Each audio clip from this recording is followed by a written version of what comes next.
Je n'étais plus fière d'avoir réussi par mes seuls efforts à transformer le monde en un terrain de jeu à ma merci. S'il n'y avait pas eu deux hommes qui tissaient à quelque distance, je serais tombée à genoux pour remercier mes yeux de si bien voir.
La Maillard est née en 1903 à Genève, un deuxième enfant de la famille d'un commerçant en fourrure. Sa mère était danoise, donc une femme du Nord, qui lui a donné une éducation très anglo-saxonne dans laquelle le sport avait beaucoup d'importance. Elle a initié sa fille à la voile, au Creux de Gentot, où elle et son amie Miette ont fait leur début de navigatrice.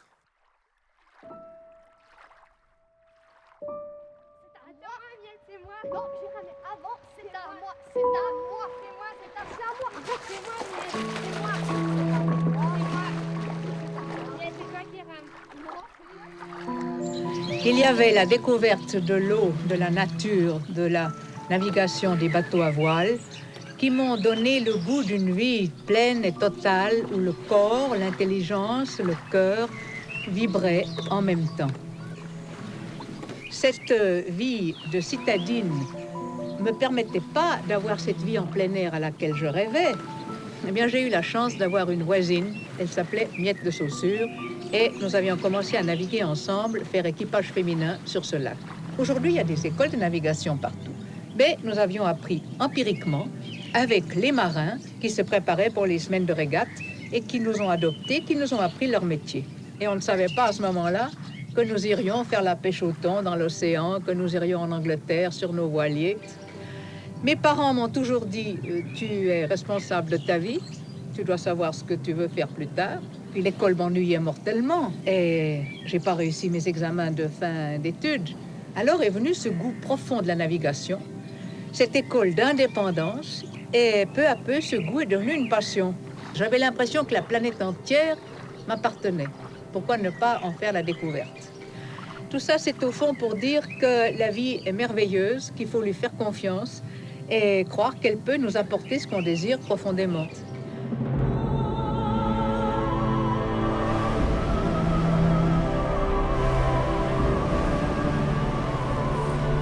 C'est vraiment la navigation qui lui a fait connaître le monde, littéralement, concrètement, parce qu'ayant passé son enfance à pratiquer beaucoup le bateau au Creux de Gentot, elle a peu à peu, cherchant un sens à sa vie, été de plus en plus portée à vouloir devenir navigatrice. J'avais une enfance très faible sur le plan physique et le sport m'a sauvée, m'a donné de la force. La Maillard a formé à 16 ans une équipe de hockey sur terre à Champel. Pour autant, elle a continué le ski. Elle a fait partie de l'équipe suisse de ski. Elle a également pratiqué la montagne. Elle caressait le projet de devenir guide de haute montagne. Malheureusement, le club alpin suisse n'acceptait pas les femmes. Donc c'était vraiment une voie sportive importante.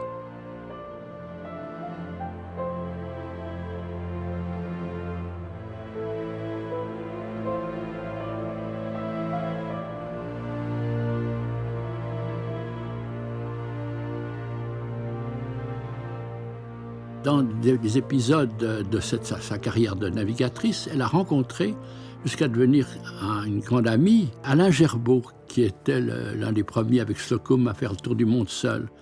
Et cette amitié a joué un très très grand rôle à tout point de vue, aussi bien pour trouver plus tard un éditeur pour Ella que pour rêver du monde. Eh bien, la grande navigation a commencé quand nous avons voulu imiter Alain Gerbaud. Nous l'avions rencontré à Nice avant son grand départ pour sa traversée de l'Atlantique. Il faut dire pour ceux qui ne se rappellent pas qui est Gerbaud, il a traversé l'Atlantique en solitaire, il est allé au Pacifique et il est arrivé en 1923 à New York. Et nous sommes dit, si lui tout seul arrive à New York, ben nous, avec à deux, on arrivera aussi avec un bon bateau. Alain Gerbaud part dans les mers du Sud et Miette de Saussure et Ella Maillard décident de le rejoindre. Alors on s'est préparé pendant longtemps. Miette avait à ce moment-là acheté un très très beau bateau, un pilote du Havre, qu'on a transformé en ketch pour pouvoir plus facilement manier les voiles.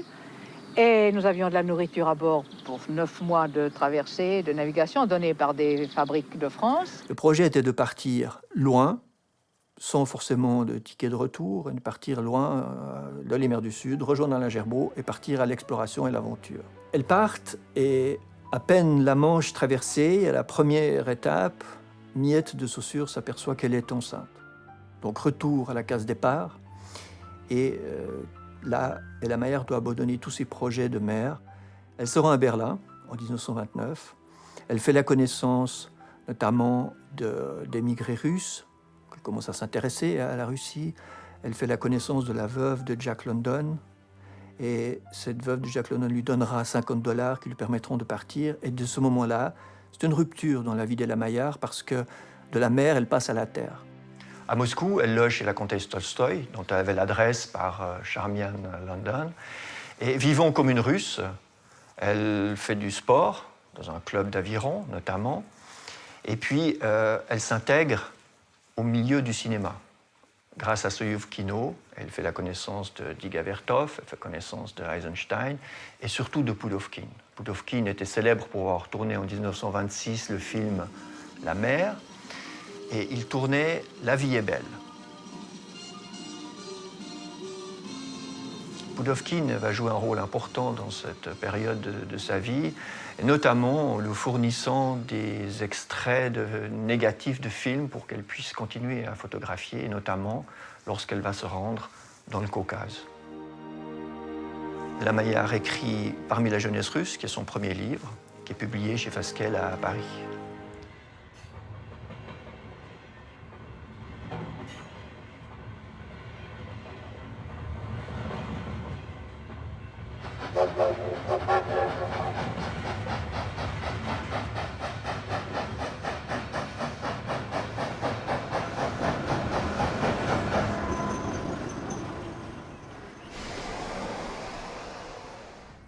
Ella Maillard débarque en 1932 ici même, à Frunze, qui était la capitale de la Kirghizie soviétique et qui est aujourd'hui Bishkek, capitale du Kyrgyzstan.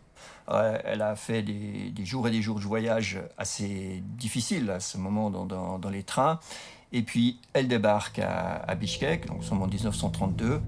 En s'éloignant de la gare, elle réussit à prendre des photographies qui témoignent de l'époque soviétique, et notamment des prisonniers nationalistes qui sont groupés sur le quai en attendant d'être déportés, ainsi que des scènes de la vie locale. C'est la découverte de l'Asie centrale, c'est le début de son premier grand voyage.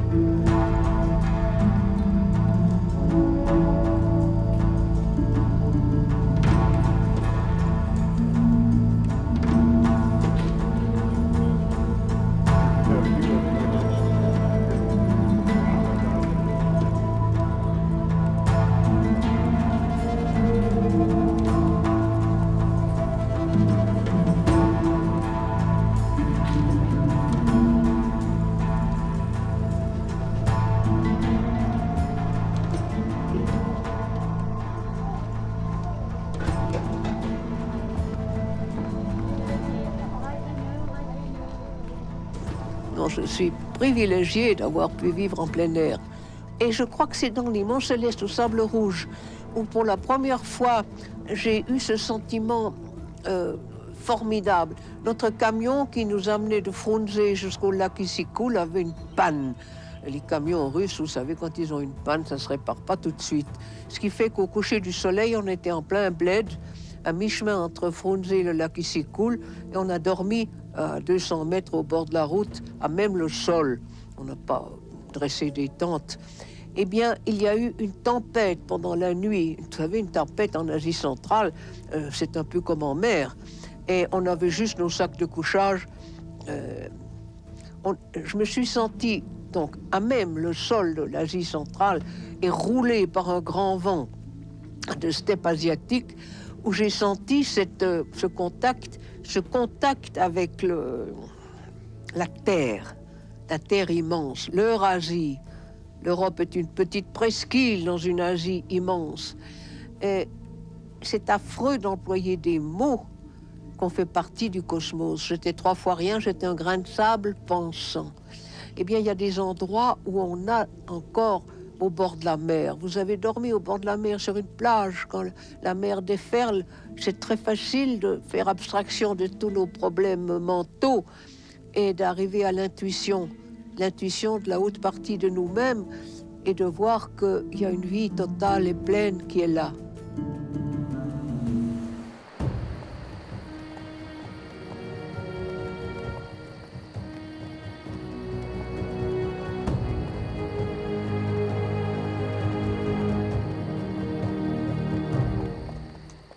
Nous empruntons le même itinéraire qu'Ella Maillard et remontons la vallée du Juku, le long de la rivière du même nom, en route vers les Monts Célestes. Ensuite, l'expédition, donc Ella Maillard et les 4 scientifiques russes qu'elle accompagnait, se sont rendus à Akshirak, qui est à environ une centaine de kilomètres, et puis de là, ils sont montés au Djengart.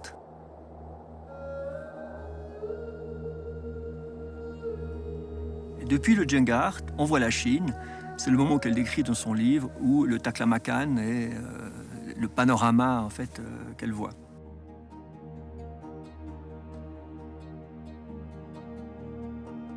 Ensuite, toute l'expédition redescend jusqu'à Karakol, qui est un long chemin, et passe Karakol jusqu'à Almaty, donc au Kazakhstan. Et là, elle vend les chevaux, et puis elle se sépare de ses compagnons russes, et puis elle continue seule le chemin. Elle part Tachkent, Samarkand, et ensuite elle traverse le désert des Sables Rouges jusqu'à la mer d'Aral. Elle en écrira un très beau livre, Des Monts Célestes aux Sables Rouges. Alors, à Samarkand, un matin, Ella Maillard dormait. Elle m'a raconté avoir entendu des chevaux et une certaine agitation. Du coup, elle a pris son appareil de photographie. Elle est descendue. Et là, elle a vu une scène de procès. Elle prend son appareil, elle photographie cette scène qui est totalement inédite. Et elle en a fait là une des scènes les plus exceptionnelles certainement de sa vie de photographe. Un matin, je vois des chevaux qui arrivent dans cette cour superbe, avec des hommes armés qui se mettent dans les postes d'entrée. Et puis on amène des chaises, et puis on amène des cordages, et puis on amène une table, et puis le buste de Lénine que vous voyez là. Et moi, j'étais là avec un Leica. C'était interdit de photographier la plupart du temps. Moi, j'avais une frousse épouvantable de perdre mon gagne-pain, qui était mon appareil. Et montrant mon appareil, j'ai dit, est-ce que vous me permettez de photographier? Ils ont dit, mais bien sûr. Naturellement, dès que la condamnation à mort a eu lieu, moi, je me suis reculé discrètement en me disant, j'en ai vu assez.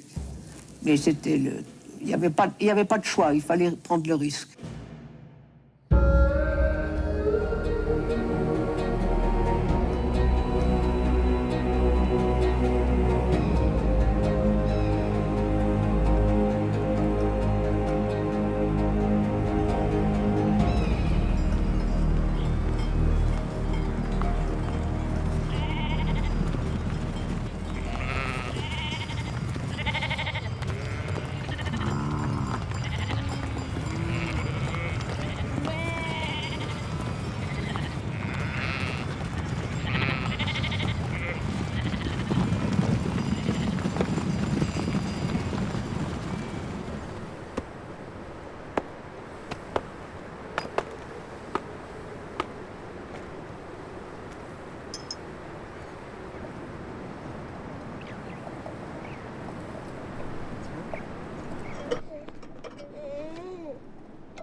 La Mayar a fait partie de cette génération qui a été traumatisée par la Première Guerre mondiale, par les massacres, et qui a cherché ailleurs que dans la civilisation occidentale une réponse éthique, philosophique, une manière de vivre différente. Elle est venue au Kyrgyzstan, qui est le pays des nomades, pour voir comment les Kirghizes vivent, comment ils sont proches de la nature, comment ils partagent les terres, comment ils élèvent leurs animaux. Et c'est une véritable fascination qu'elle a eue sur le nomadisme. Je me suis passionnée pour ces nomades, mais ils étaient déjà contrariés par les soviets, qui voulaient leur dire comment nomadiser, quand changer de vallée, et créer des catastrophes épouvantables. Donc les nomades étaient à moitié consentants aux ordres des soviets, qui n'avaient pas le choix. Et alors cette photo avec le gamin avec la casquette russe des prolétaires et le papa avec sa chapka en peau de mouton noir est au fond un résumé de cette époque à cheval. Donc ça va de mal en pis avec ces imbéciles qui ne veulent pas accepter les vieilles coutumes d'autrefois.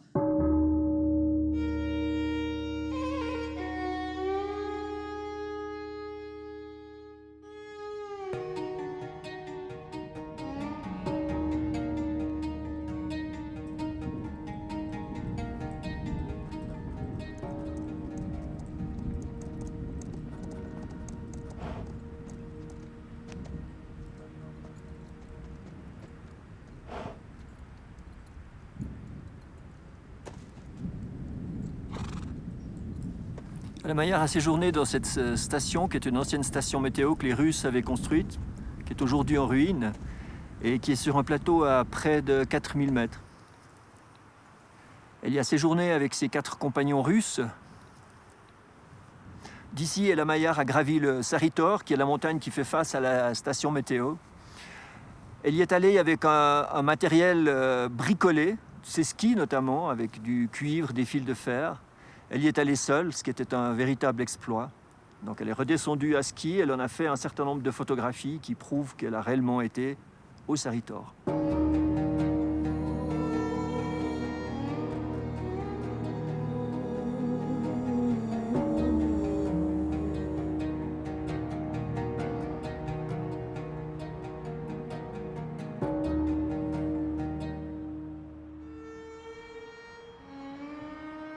En 1934, Ella Mayar est en Chine, en reportage, et à Harbin, elle rencontre Peter Fleming. Peter Fleming, c'est un écrivain fameux, c'est le correspondant du Times en Chine. Elle sympathise et il décide de faire un voyage réputé impossible de Harbin jusqu'au Cachemire britannique.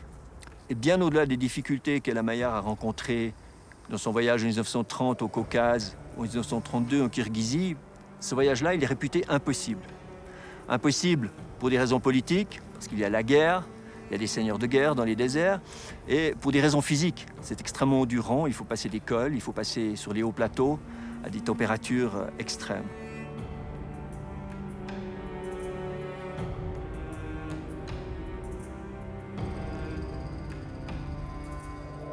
Ils font le même voyage, mais le vivent très différemment. C'est intéressant de lire parallèlement le livre qu'Ella Mayar a écrit en rentrant, Oasis interdite, et le livre que Peter Fleming a publié en rentrant, Courrier de Tartarie, qui va devenir un best-seller. Le livre d'Ella Mayar, c'est un documentaire, c'est un reportage. Le livre de Peter Fleming, c'est un roman, c'est un film.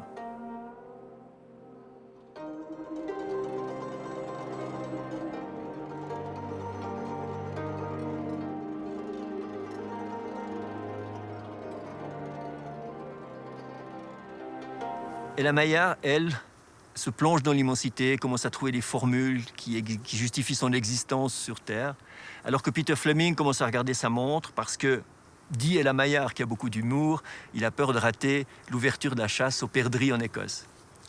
Tous les deux voyagent 7 mois avant d'arriver au Cachemire britannique. Avec mon ami anglais Peter Fleming, nous partons de Pékin avec l'idée de traverser toute l'Asie centrale et aller voir ce qui se passe au Turkestan chinois où il y avait une république autonome de Chinois musulmans.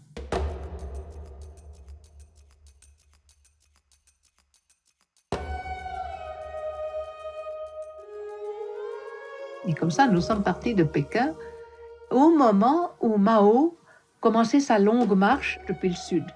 Et il s'en est fallu de 2 jours que nous nous croisions à Xianfu, la capitale du Shaanxi, avant que nous arrivions dans la grande ville de Lanzhou, sur le fleuve Jaune.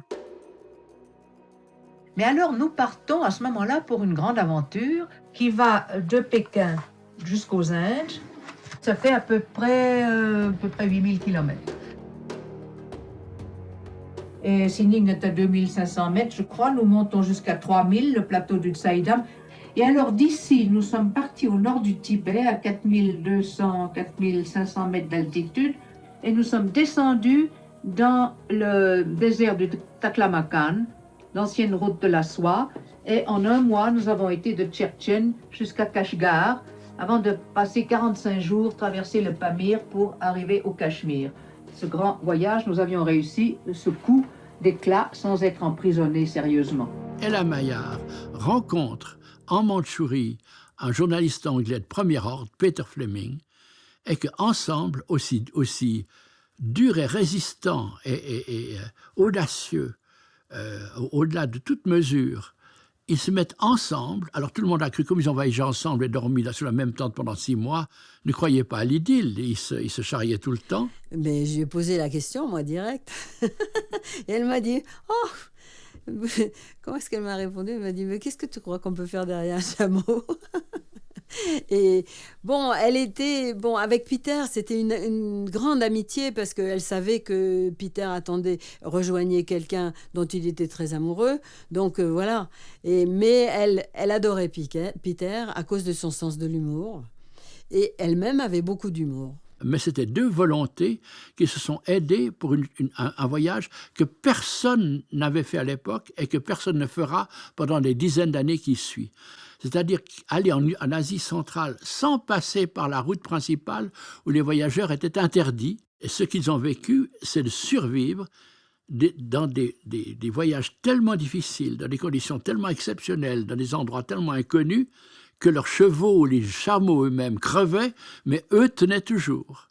La grande Ella Maillard, elle apparaît dans toute sa dimension, je dirais, affective, spirituelle, ou disons spirituelle, qui englobe les animaux dans le monde qui doit nous être cher, à tel point qu'au moment où elle sent que son poney va crever, elle trouve un très beau petit endroit près d'une rivière pour lui accorder une paix et une faim dans des conditions les meilleures possibles. Et voilà, la mort de son ami, le cheval étant organisée, elle a continué à pied, là où les chevaux ne passaient plus.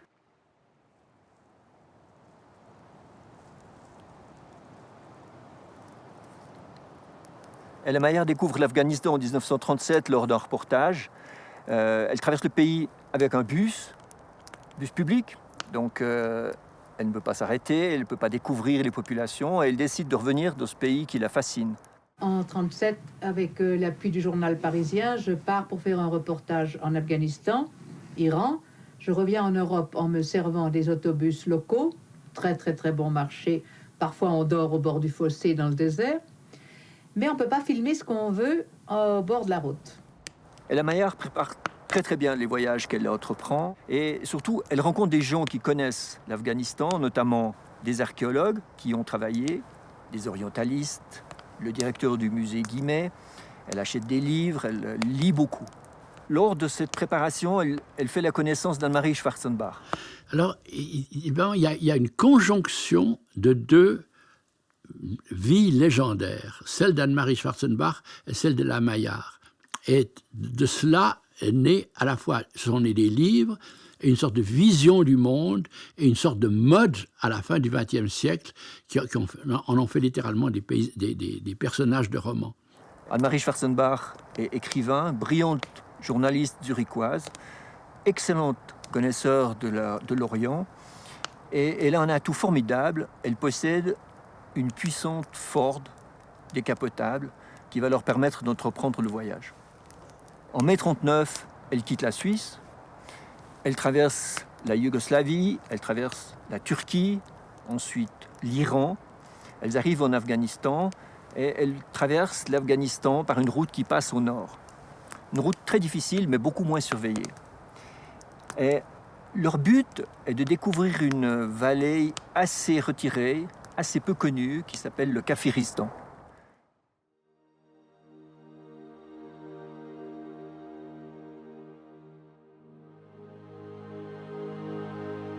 En 1939, j'ai la joie de faire la connaissance d'une jeune zurichoise, très intelligente et très douée, qui a une voiture et qui voulait faire connaissance avec l'Afghanistan. Et nous repartons au mois d'avril 1939 par la même route, Istanbul, Tabriz, Téhéran, sur Kaboul.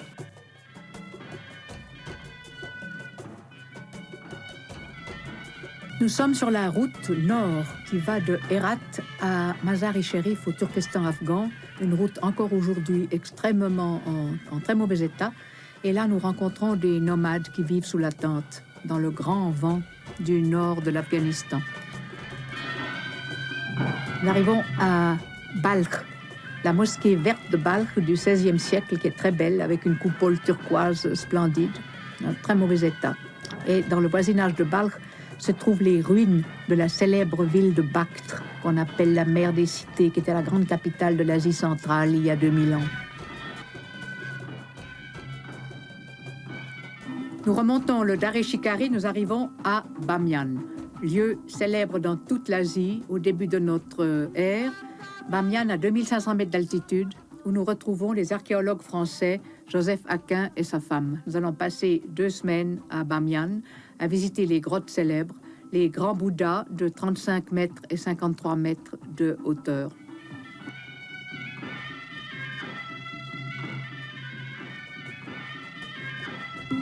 Nous campons au pied de Charizoak, une forteresse magnifique qui a été détruite par Gengis Khan en 1222.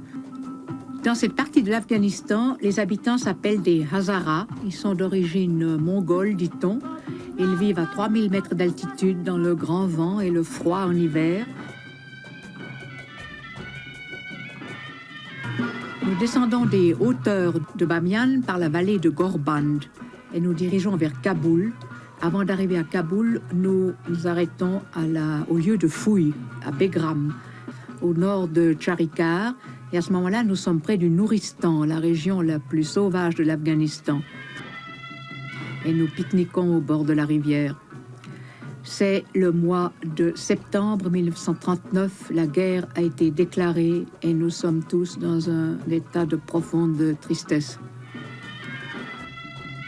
Elles arrivent à Kaboul. Et à Kaboul, malheureusement, Anne-Marie Schwarzenbach est reprise par ses démons, notamment la drogue.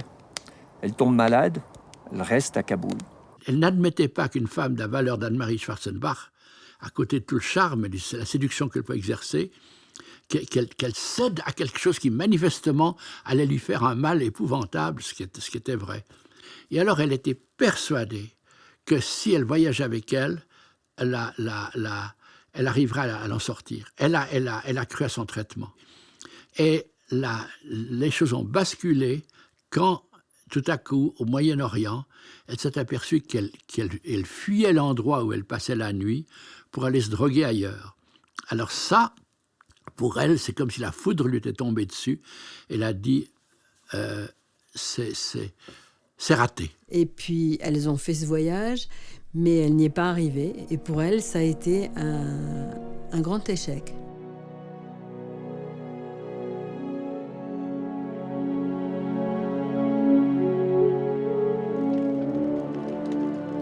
La guerre éclate, septembre 1939. C'est une catastrophe, évidemment. Et toutes deux décident de se séparer pour suivre leur propre destin, à savoir Anne-Marie Schwarzenbach rentrer en Suisse pour lutter contre le fascisme.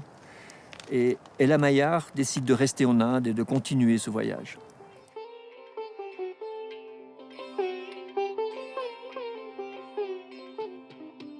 Le chemin des caravanes par le col du Lataband qui va de Kaboul jusqu'à Peshawar. Et là, comme c'est au mois d'octobre, il y a la transhumance, les nomades qui vont passer l'hiver dans la chaleur de l'Inde, qui quittent les froids de l'Afghanistan. La tête de ligne des chemins de fer de toute l'Inde, l'Andi Kotal, avec les forts construits par les Anglais pour défendre cette région frontière qui a toujours été en guerre contre l'étranger. Et nous entrons dans l'Inde.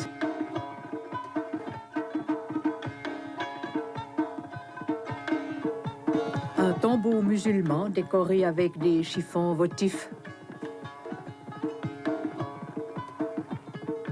D'un côté les chameaux, de l'autre les voitures, c'est le panneau que tous les voyageurs photographient.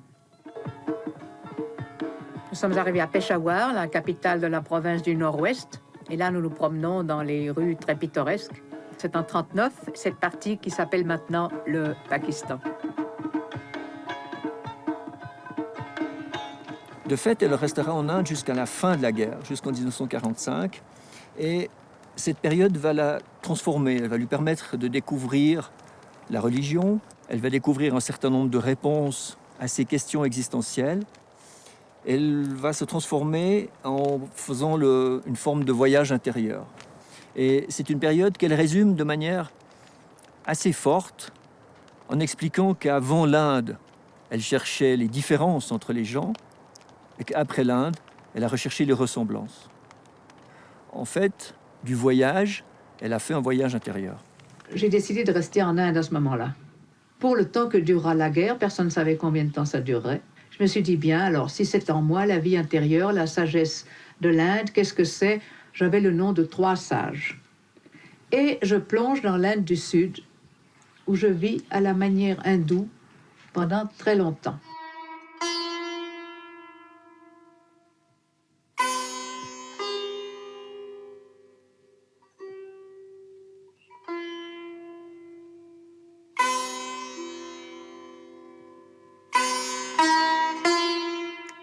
Pendant ce temps, je pense à l'Europe en guerre, et le désespoir me pousse à me rendre chez le sage dont j'ai l'adresse.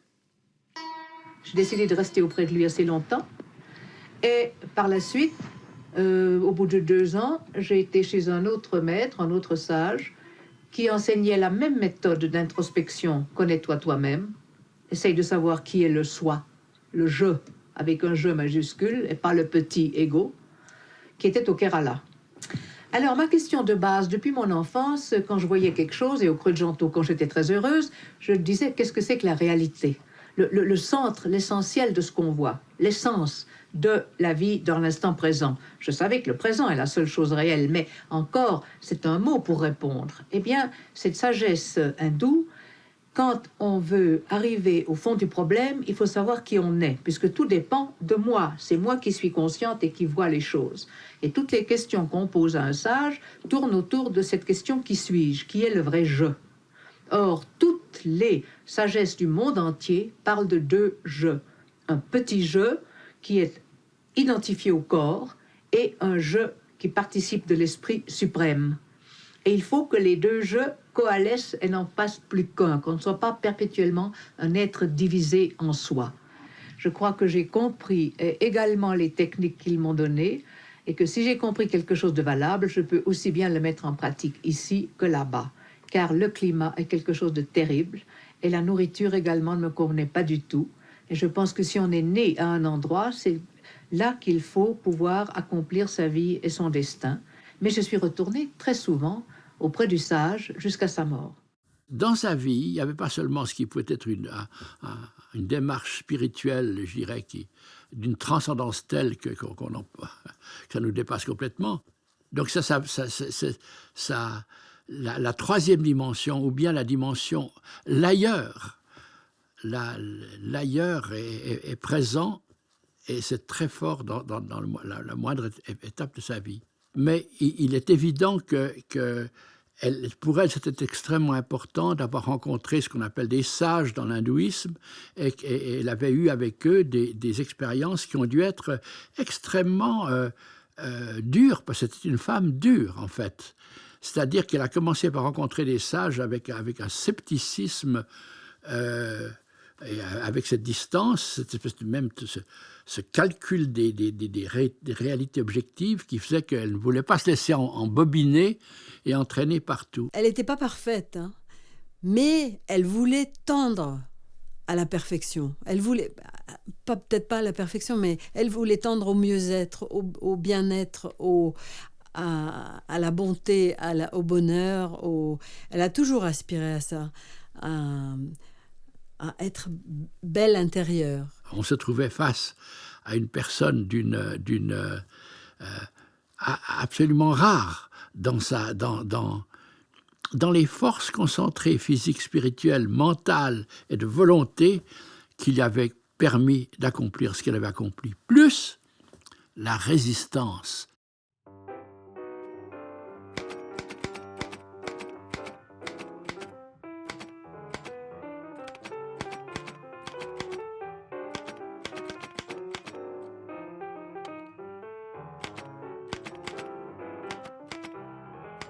Ella Maillart s'inscrit pleinement dans le genre de littérature d'écrivain voyageur. Curieusement, beaucoup plus connu et célébré dans la littérature anglo-saxonne que dans la littérature française. Il est évident que Ella Maillart, à cause du fait qu'elle n'avait pas de don naturel pour l'écriture, elle l'avouait, qu'elle avait de la peine à écrire, se battait, d'autant plus que ses premiers livres ont été écrits en anglais avant d'écrire en français. Elle s'est battue en disant ce qui était au fond très britannique. Les Britanniques, ils comprennent ça. C'est-à-dire qu'il faut être exact. Moi, formé comme journaliste aux États-Unis, je sais ce que c'est, les mots d'être exact. Et alors, si quelqu'un sait parler de la chose écrite en ayant un regard aigu et en disant des choses extraordinairement précises, c'est Ella Maillart. Parce que elle n'a pas de préjugés idéologiques et encore moins littéraires dans le choix de ses sujets. Elle n'essaye pas d'écrire à la manière de celui-ci ou de celui-là. Elle se dit « qu'ai-je vu ? Qu'est-ce qu'il faisait ? Comment était-il ?» etc. Et donc, c'est extrêmement exact. Et plus les faits décrits sont exacts, comme elle vivait des moments extraordinaires et des itinéraires que personne d'autre qu'elle avait empruntés, ça donne tout à coup, à la moindre de ces pages, un poids qui a complètement renversé tous les obstacles des grincheux.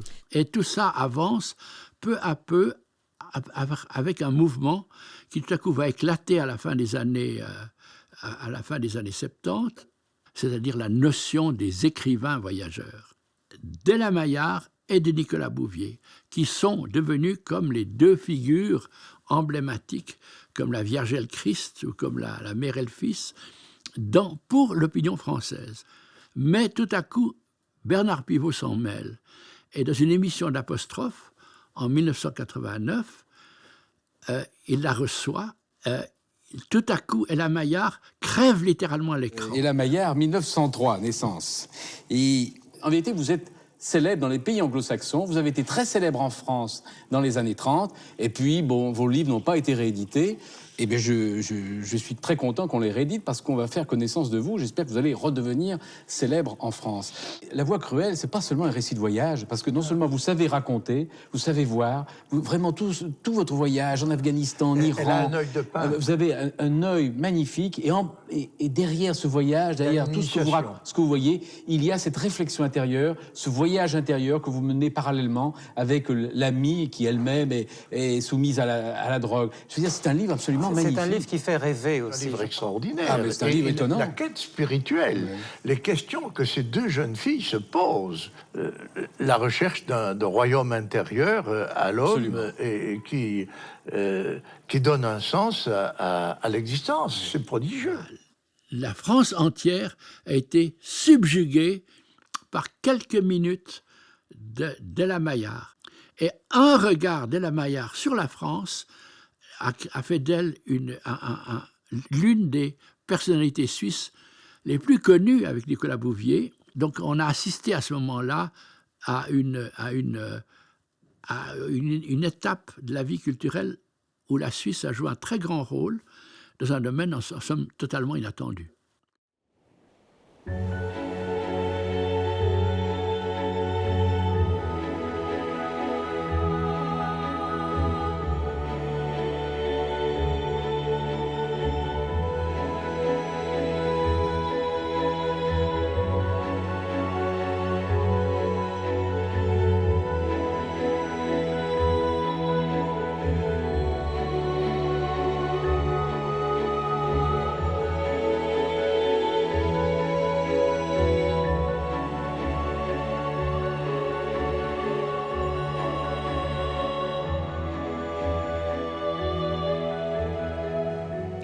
Cette photographie a été un tel choc pour le vendeur Leica à Berlin. Je suis restée 3 jours. Le jour de Noël, j'étais dans la famille Leitz. Ils m'ont donné projecteur, ils m'ont donné agrandisseur, ils m'ont modernisé mon Leica, ils m'ont fait mes agrandissements, beaucoup d'agrandissements, 10-15, gratuitement. Donc cette photographie dans ma vie a joué un rôle absolument capital. Un coup de chance incroyable. La Maillard a aussi réalisé durant ses voyages de très très nombreux portraits qui sont toujours des échanges. Ce ne sont jamais des images volées. Les regards sont des regards réciproques. Il y a un respect de la part d'Ella Maillard qui aussi correspond à son ouverture d'esprit, à sa tolérance et à quelque part à son désir de paix entre les gens.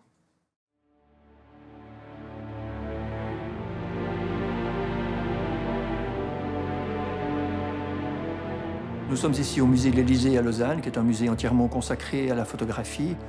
Nous sommes dans la salle de consultation des collections.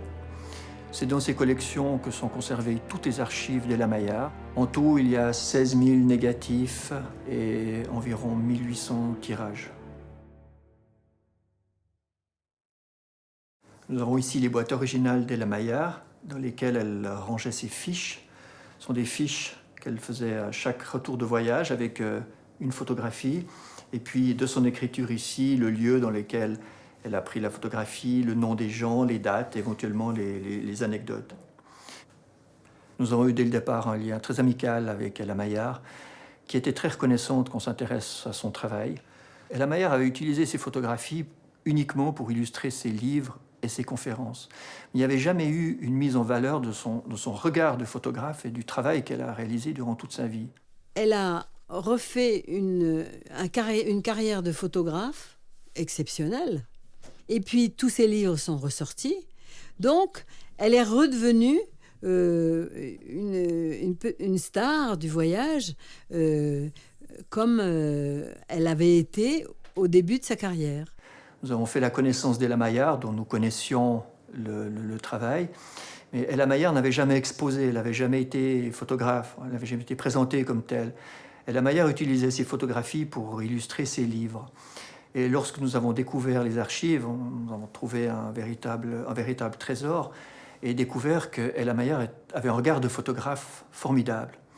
Nous avons fait une première exposition et puis nous avons travaillé avec elle au catalogage de ces photographies qui sont venues petit à petit au musée. Nous avons fait des livres, nous avons fait des expositions qui ont circulé dans toute l'Europe avec un succès formidable. À l'initiative de Bernard Repon et Hichem Nobel-Bekov, responsable de l'association Pamir Bridges, nous avons récemment ouvert avec le musée de Caracol une aile Ella Maillard. Tout ceci est naturellement rendu possible par la donation qu'elle a faite au musée de l'Élysée.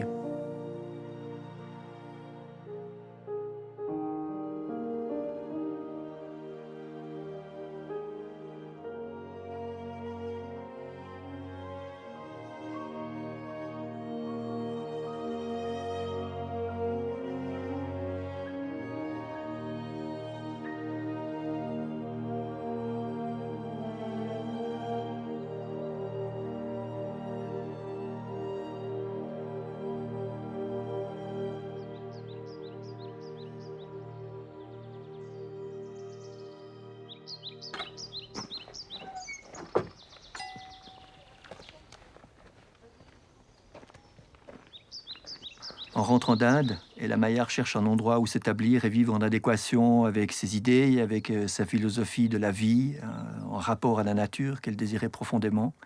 Elle découvre Chandolin en 1946 et elle décide de s'y établir. Elle construit ce chalet en 1948, qu'elle ne quittera plus jusqu'à la fin de ses jours. Et c'est de ce chalet qu'elle organise des voyages, et notamment son voyage en 1951 au Népal, et puis tous les voyages qu'elle a entrepris le reste de sa vie, notamment comme guide.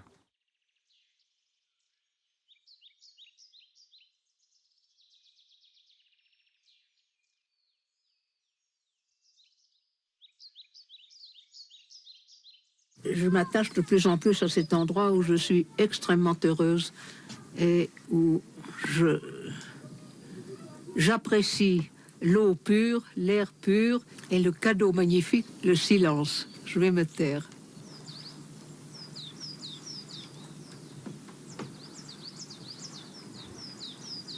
Un peu plus tard, il y aura davantage d'oiseaux. Il y a des oiseaux.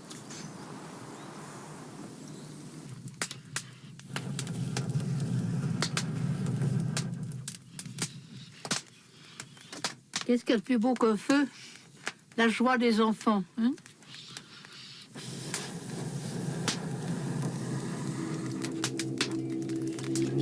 Quand je suis arrivée à Kaboul en septembre 1939, déclaration de la Deuxième Guerre mondiale, ça m'a donné un tel choc. Bon, elle était prévisible, on savait que ça viendrait. J'ai dit maintenant je ne peux plus tergiverser.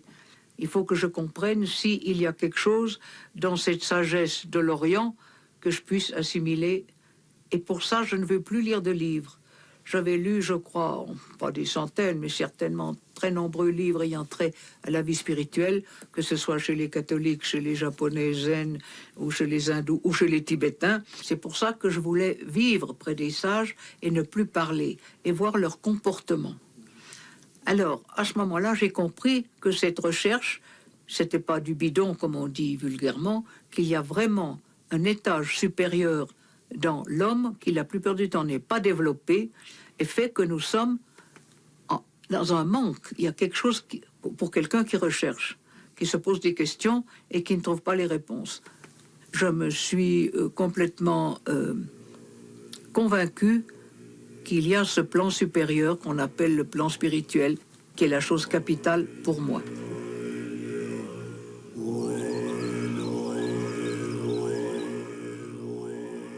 Je pense que le but de la vie, c'est d'arriver à cette paix profonde, cette compréhension de ce mystère suprême qu'est la vie.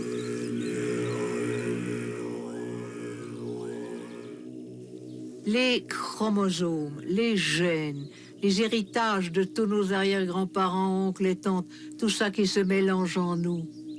Est-ce que ça crée cette prédestination? Est-ce qu'à la naissance, on est programmé? Moi, je finis par le croire.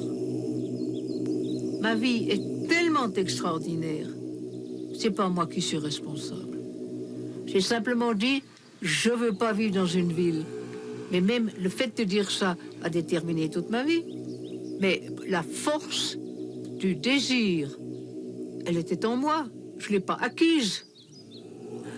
Nous sommes dans une perpétuité de mystère. Et comme l'homme aime le mystère, il appelle ça Dieu ou la prédestination. Moi, je ne peux pas vous répondre.